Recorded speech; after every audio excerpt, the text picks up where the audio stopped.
Welcome to the grill, and tonight it's pork chop night. Come on in, grab a plate and hold on to your appetite. It's time for Floyd at the Grill.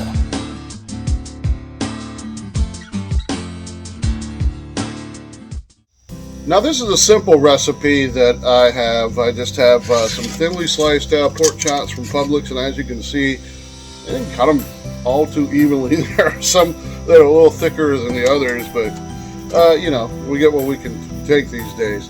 It's a simple recipe. I have Community Q's butt rub here. This will give you a little bit of the barbecue taste to it, and we'll sprinkle a little this on here.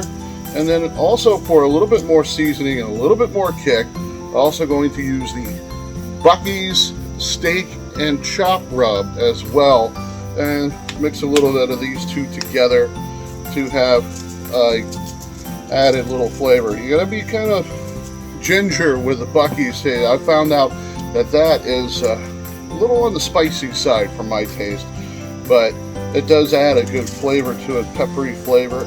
So we'll flip them over now, and it will do the same treatment on this side, and then they'll be ready to put on the grill.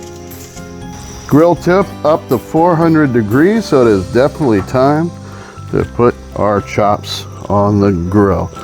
So we'll just go and put them right on the direct heat, and they won't take long to cook. They're thin sliced, so it's not a big amount of meat.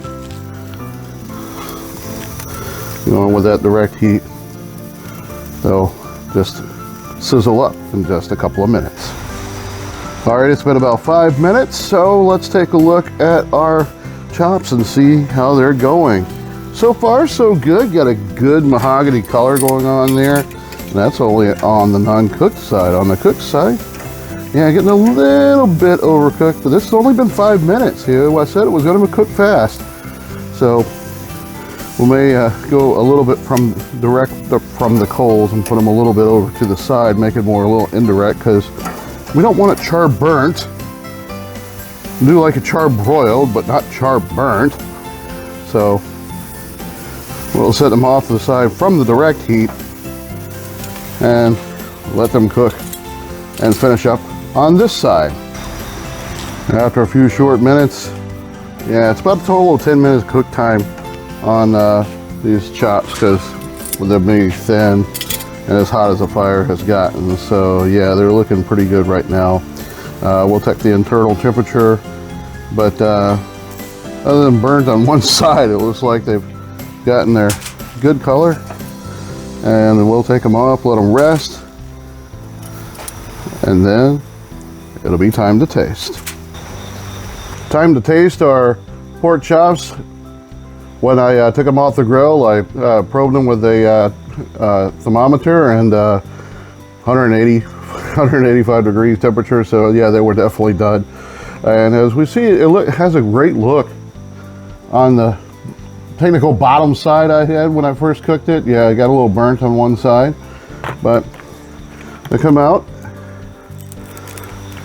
and break apart real easily. So that's a good temperature. That's a good look in there. White color. So they definitely look good.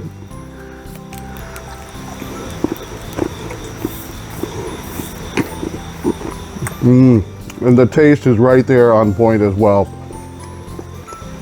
You got the barbecue flavor with the Community Q butt rub. Got a little bit of a pepper kick with the Buc-ee's steak and chop rub. So it's really good. Got a good side dish to go along with it. Chicken flavored rice is what I have from Bird's Eye in the steam fresh bag. It's already pre-seasoned. Takes 3 minutes to cook, and it's really good as well. I'll add a little butter to it, just to give that little buttery flavor as well. And then of course, you gotta have our favorite beverage to go along with our meal. Well, thank you very much for watching. Hope you enjoyed it. Follow me on Facebook, TikTok, YouTube, and Instagram, and I'll see you next time. Take care. Thanks for watching Floyd at the Grill, a Hilltop Media production.